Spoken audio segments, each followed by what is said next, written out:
Galatians 2. Then after 14 years I went up again to Jerusalem with Barnabas, taking Titus along with me.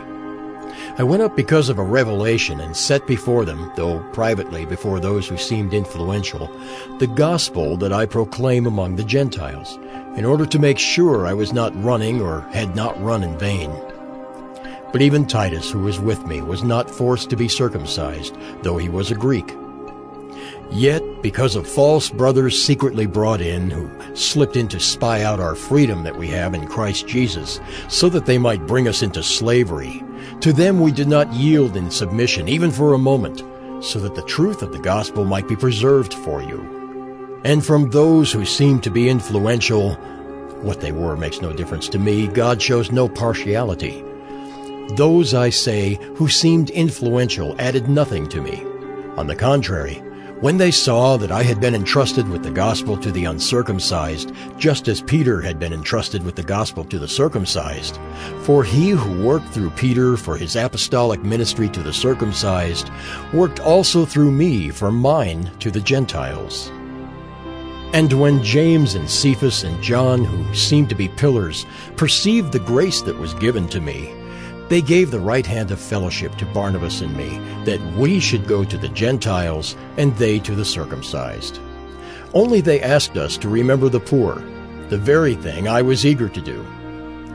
But when Cephas came to Antioch, I opposed him to his face, because he stood condemned.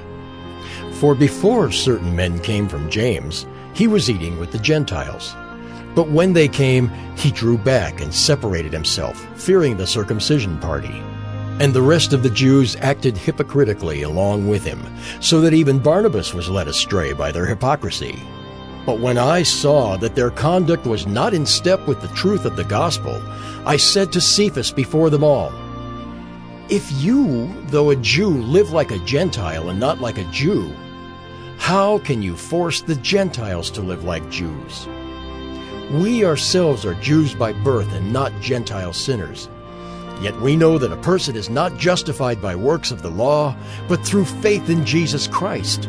So we also have believed in Christ Jesus, in order to be justified by faith in Christ and not by works of the law, because by works of the law no one will be justified.